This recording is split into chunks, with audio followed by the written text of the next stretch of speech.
Welcome to Access Peel. I'm your host, Angela Del Duca. We're coming to you from the Bradley Museum for the Maple Magic celebration.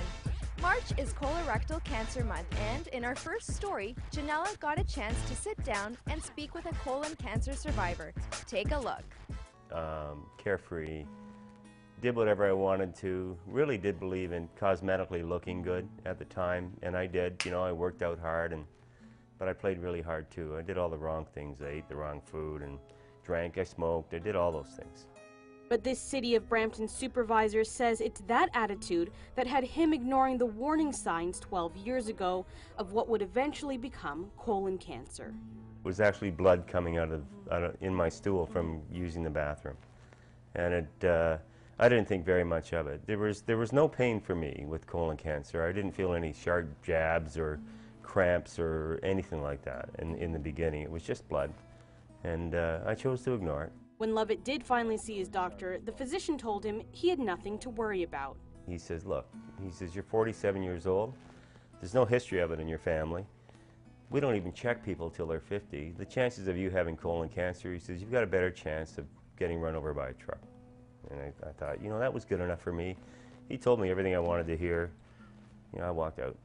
I looked both ways before I crossed the street, but I still walked. It was then that Lovatt realized he needed to take his health into his own hands, and that his doctor's carefree attitude would not get him the help he needed.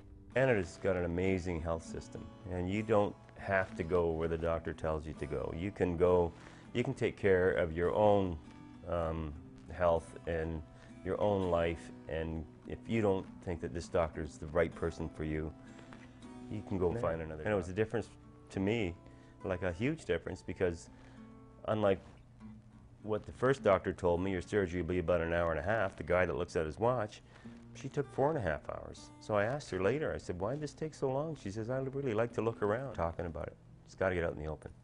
Katie Couric broke the barrier when she had a colonoscopy. Don't get colonoscopies because they find them invasive. And that's too embarrassing for me. I don't want to go through it. Well, if you ignore it and get diagnosed, you're in for about 30 more in your life. Hopes people understand that getting a colonoscopy is the best tool to stop this deadly disease before it even starts. And there's no way people should be dying of this disease the way they are.